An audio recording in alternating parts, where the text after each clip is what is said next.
నాటు పుట్టగొడుగు అనేది ఒక రకమైన బూజు అంటే శిలీంధ్రాలు. ఇది నేలపైన లేదా చెట్లపైన పెరుగుతుంది. దగ్గర దగ్గర 300 రకాల పుట్టగొడుగులు ఉన్నాయి. అలాగే మనం తినదగినవి ఏంటంటే రంగు లేనివి తెల్ల కలర్‌లో ఉన్నవి, తెల్ల రంగులో ఉన్నాయి మాత్రమే మనం తినదగినవిగా ఉంటాయి. లేదా వేరే కలర్‌లో ఉంటే అవి విషపూరితమైనవిగా మనం గమనించాలి. ఇవి పుట్టగొడుగులు మన ఆరోగ్యానికి చాలా ఉపయోగపడతాయి. ఎంత ఉపయోగం అంటే ఇంకా ఏ ఫుడ్ కూడా ఇవ్వలేదు. ఇంత మంచి పోషకాలని ఒక్క పుట్టగొడుగులోనే అన్ని పోషకాలు ఉంటాయంటే మీరు నమ్మలేరు. ఎందుకంటే అది నిజం. అన్నీ ప్రతి ఒక్కటి కూడా మనకి దీంట్లో ఉంటాయన్నమాట.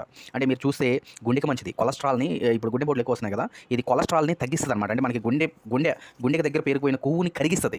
అలాగే మధుమేహం ఉన్న వాళ్ళకి ఇది అసలు సూపర్ ఫుడ్. అలాగే రక్తహీనత ఎవరికైతే రక్తహీనత ఉందో వాళ్ళకేంటంటే ఐరన్ అనేది ఏంటంటే ఒక మూలం ఈ పుట్టగొడుగుల నుంచే వచ్చింది. అలాగే ఊబకాయం అంటే బరువు ఎక్కువ ఉన్న వాళ్ళు కూడా ఎక్కువగా దీన్ని తీసుకుంటే ఉపయోగం ఉంటుంది. అలాగే క్యాన్సర్ ఉన్నవాళ్ళు లేదా ఇది ఎక్కువగా తీసుకుంటే క్యాన్సర్ రాదు. ఎందుకంటే దీంట్లో ఉన్న ఫ్లోరోటస్ జాతికి చెందిన ఒక పుట్టగొడుగు పెద్ద పేగు క్యాన్సర్‌కి వ్యతిరేకంగా పోరాడుతుందనేది నిరూపితమైంది. అలాగే పుట్టగొడుగు ఎక్కువ తీసుకోవడం వల్ల